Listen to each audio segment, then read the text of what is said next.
Halo pemirsa, Mata Milenial Indonesia TV kembali menghadirkan program The Journal. Bersama saya Amel Sani, hanya di Mata Milenial Indonesia TV, Matanya Indonesia. Dunia tengah mengalami masa pandemi COVID-19 yang penuh ketidakpastian. Tak terkecuali negara kita, Indonesia. Sayangnya, di tengah ketidakpastian kapan berakhirnya pandemi COVID-19, penyelundupan, peredaran dan penyalahgunaan narkoba justru semakin meningkat.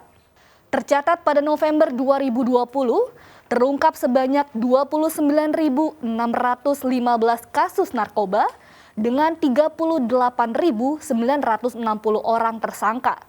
Barang bukti yang diamankan sebanyak 4,57 ton sabu, 41,5 ton ganja, dan 77,1 hektar tanaman ganja, ekstasi 657.773 butir, heroin 39,4 kg, kokain 306,8 gram, 79,30 kg tembakau gorila, dan 97.530 butir Happy Five. Para penyelundup memasok narkoba dengan menggunakan jalur laut, jalan tikus sepanjang wilayah perbatasan, dan jalur udara. Setidaknya 72 jaringan narkoba internasional melakukan transaksi jual beli barang haram tersebut di Indonesia. Mereka kebanyakan berasal dari Timur Tengah, Myanmar, Laos, Thailand, Tiongkok, Taiwan, Malaysia, Filipina, dan beberapa negara Eropa, Amerika Serikat, Afrika lainnya dengan transit di Malaysia. Selain itu juga terungkap 86 jenis beredar di Indonesia. Ya, Indonesia dinilai sebagai salah satu pasar strategis penyebaran narkoba. Tercatat jumlah pengguna narkoba di Indonesia hingga saat ini mencapai 3,6 juta orang. Sementara angka prevalensi penyalahgunaan narkoba kelompok pelajar atau mahasiswa pengguna narkoba mencapai 27%. Atau 2.297.492 orang. Dan kelompok pekerja sebanyak 1.514.037 orang. Para pecandu narkoba menghabiskan uang sekitar 72 triliun rupiah per tahun. Kami telah berbincang dengan Bapak Komisaris Jenderal Purnawirawan Anang Iskandar, selaku mantan Kepala Badan Narkotika Nasional dan Kabareskrim Polri. Dengan segudang pengalamannya di bidang penegakan hukum, kasus narkoba, seperti apa pandangan dan masukan beliau melihat fakta dan angka-angka tersebut? Upaya apa saja yang harus dilakukan dalam menumpas penyalahgunaan dan peredaran narkoba di Indonesia? Mari kita simak.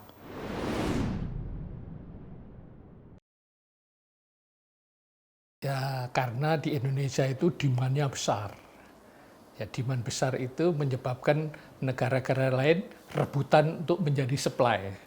Nah, ini yang menyebabkan bisnis narkotika muncul subur di Indonesia.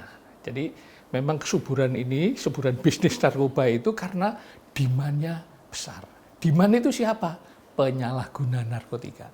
Di luar penyalahgunaan narkotika, Indonesia bukan menjadi demand.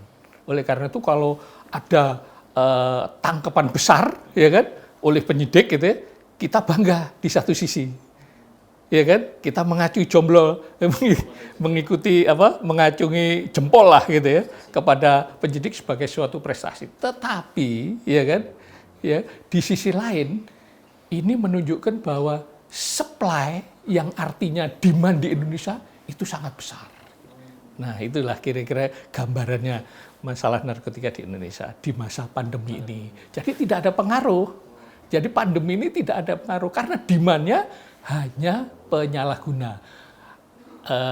Musim pandemi atau tidak, itu demand harus terpenuhi. Kalau tidak, dia akan sakau. Nah, ini masalahnya. Oleh karena itu dia tidak akan menyurutkan untuk mengkonsumsi narkoba. Mereka tetap konsisten menggunakan narkotika, ya, karena memang itu kebutuhan pokoknya penyalahguna narkotika.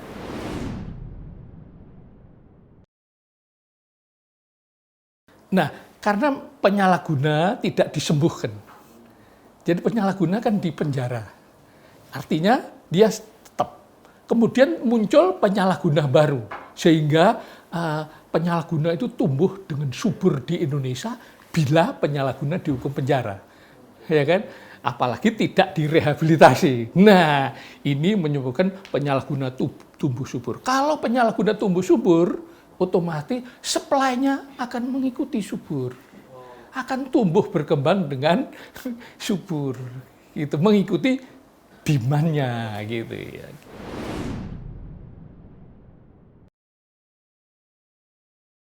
Hari ini hasil penelitian ya yang paling banyak ya tentu di mappingnya penyalahgunanya ada di Jakarta, kemudian ada di Medan, tempat-tempat yang memang dekat dengan peredaran, ya kan?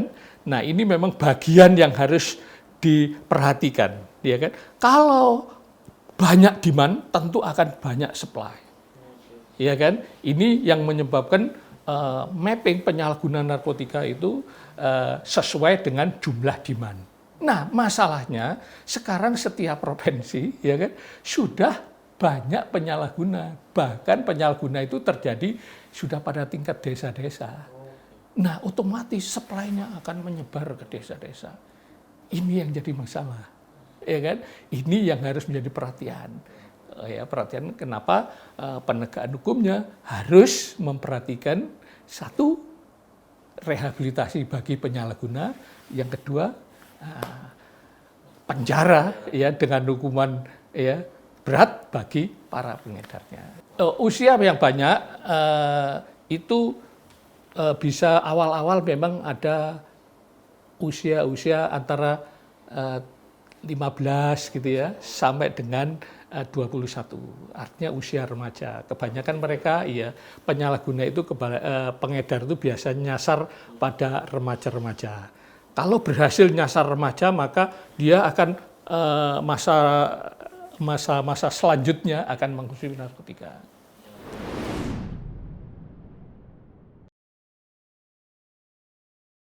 Nah, jadi begini, jumlah perkara narkotika itu ingat ya, itu adalah perkara penyalahgunaan dan peredaran yang dijadikan satu. Jadi mestinya harus dibedakan perkara penyalahguna dan perkara pengedar. Nah ini perbandingannya ya, secara sepintas gitu biasanya gitu ya, satu pengedar untuk kira-kira 10 atau 20 penyalahguna, ya melayani 20 atau 10 penyalahguna, ya 10 antar 20 lah gitu ya. Iya. Nah, data yang Anda sampaikan tadi adalah data gabungan antara penyalahguna dan pengedar yang mestinya dibedakan.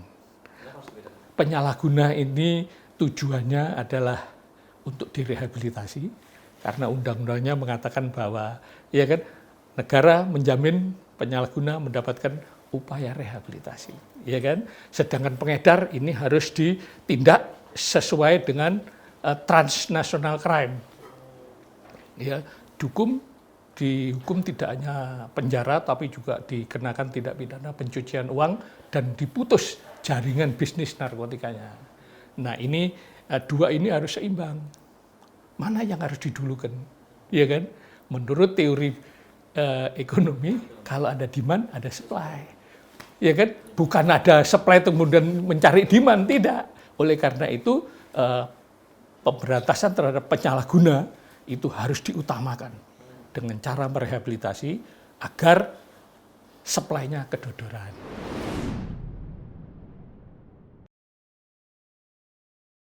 Kendalanya, undang-undang narkotika tidak dipelajari di sekolah hukum. Jadi banyak penegak hukum kita yang tidak memahami undang-undang narkotika. Ya kan? Undang-undang narkotika itu bersifat khusus. Ya kan? Tidak seperti pidana umum. Ya kan? Di mana undang-undangnya seperti KUHP, gini, menggunakan patokan KUHP, kemudian hukum acara menggunakan KUHAP. Tapi kalau undang-undang narkotika ya kan, sepanjang diatur di Undang-Undang Narkotika itu yang harus digunakan. Dan ini ya kan berbeda antara pidana umum dan pidana khusus yang diatur dalam Undang-Undang Narkotika.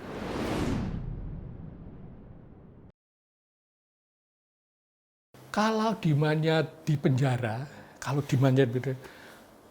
pengedar narkotika tidak perlu strategi, karena permintaannya tumbuh. Jadi mereka tinggal jual gitu aja, tidak perlu strategi. Karena permintaannya tumbuh dengan pesat, ya kan, penyalahgunaan tidak disembuhkan kok, dibiarkan sakit, ya kan, ketergantungan narkotika, maka dia secara periodik akan mengkonsumsi narkotika. Nah, bagi bandar mudah saja, ya kan, ya, tinggal siapa yang minta dia penuhi, nggak ada masalah.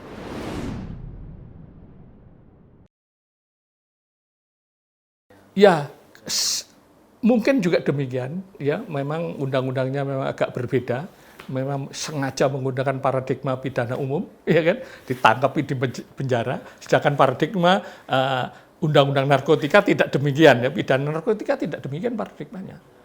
Penyalahguna yang ditangkap itu wajib ditempatkan di lembaga rehabilitasi selama proses pemeriksaan, ya, kemudian hakim wajib, ya kan, iya, wajib untuk memutuskan apabila dia terbukti bersalah untuk menjalani rehabilitasi. Kalau tidak terbukti salah, hakim itu dapat menetapkan yang bersangkutan untuk menjalani rehabilitasi.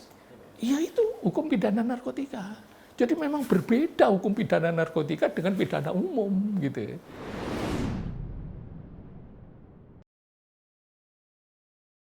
Nah, penyalahgunaan narkotika itu sekali lagi bohongnya 100%, bila perlu 1000%. Ya, mereka tukang bohong, ya gitu. Penyalahguna itu tukang bohong, ya kan? Mereka ya di pandemi ini tidak pakai, ya kan, musim pandemi atau tidak pandemi, mereka secara rutin harus mengkonsumsi narkotika. Kalau tidak, kembali lagi mereka akan sakau. Sakau itu sakit, ya kan? Berat. Daripada sakit lebih baik mengkonsumsi narkotika.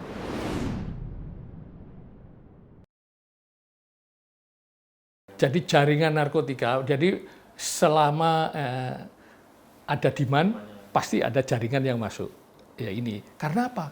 Karena peredaran narkotika itu termasuk pidana transnational crime. Artinya apa? Kalau ada di suatu negara, tidak hanya Indonesia ya, demand-nya tinggi, itu pasti negara lain akan terpengaruh untuk menjadi supply-nya. Tidak hanya di Indonesia. Di Malaysia, di negara manapun, ya kan, pokoknya ada demand-nya tinggi, pasti negara lain ya ingin mensuplai. Nah, ini apalagi narkotika jenis amfetamin, stimulan itu ya mudah untuk membuatnya gitu. Ya di samping itu membuat sehingga mereka ada keinginan. Sindikat-sindikat itu pasti sudah mengawasi mana negara-negara yang penyalahgunanya tinggi. Wah, itu dipakai untuk sasaran bisnisnya mereka.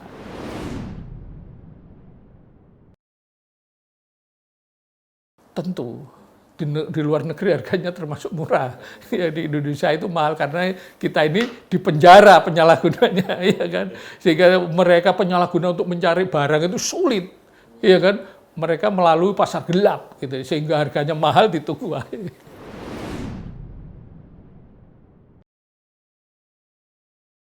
Ya, itu jaringan banyak, ada Cina, sindikat Cina, ya kan, ada sindikat Afrika, ya, ada sindikat lokal juga ada, itu ada yang bergabung, ada yang dari Taiwan juga ada, ya pokoknya negara-negara yang bahan untuk membuat narkotikanya besar, ya, punya bahan yang besar itu mereka umumnya menggunakan narkotika, digunakan untuk bahan membuat narkotika, maka dia akan memproduksi narkotika dan dia ngincer di mana negara-negara yang demandnya tinggi. Sekarang ini trennya amfetamin stimulan, ya sabu lah gitu ya.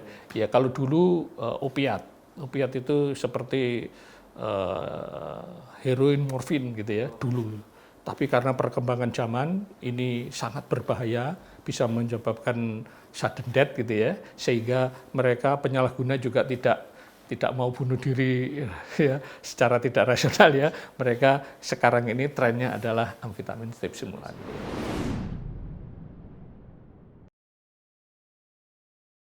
Pencegahannya. Jadi pencegahannya memang yang pertama ya kan, bagaimana caranya supaya masyarakat Indonesia tidak ditipu, ya, dibujuk, dirayu, diperdaya atau dipaksa menggunakan narkotika. Itu pencegahannya.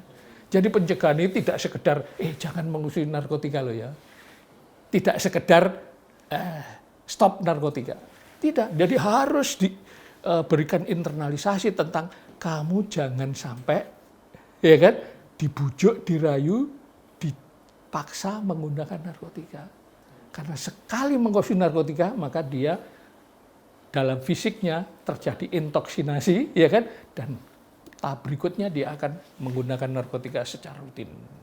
Jadi pencegahannya, ya kan, harus memberikan keyakinan di samping pelajaran, ya, pengetahuan, pendidikan, gitu ya, tentang bahaya narkotika. Tapi yang pertama adalah meyakinkan bahwa kamu tidak akan dibujuk. Karena sekali dibujuk, ya kan, dia akan mengkonsumsi secara terus-menerus. Itu sebabnya penyalahgunaan narkotika adalah korban kejahatan narkotika yang ya kan secara yuridis itu dikriminalkan oleh undang-undang narkotika. Nah, itu permasalahannya. Jadi seorang korban yang dijadikan pelaku tindak pidana. Namanya tindak pidana penyalahgunaan. Pelakunya sendiri siapa? Pengedar narkotika. Mereka ya disebut pengedar narkotika gitu. Jadi memang itu sebabnya ada dua kejahatan narkotika itu ya. Satu kejahatan penyalahgunaan, yang kedua kejahatan peredaran, penanganannya berbeda.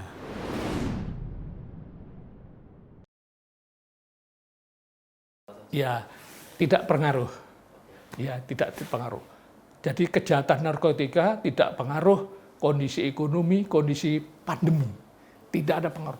Yang berpengaruh adalah yang bersangkutan penyalahguna itu dalam keadaan sakit ketergantungan narkotika yang bersifat kambuhan. Jadi dia tidak bisa berhenti ya, dengan sendirinya. Aku berhenti nggak konsumsi narkotika, tidak bisa. Karena dia kondisi sakit. Sakitnya sakit ketergantungan. Kenapa? Rehabilitasi menjadi hal utama ya dalam memberantas peredaran gelap narkotika.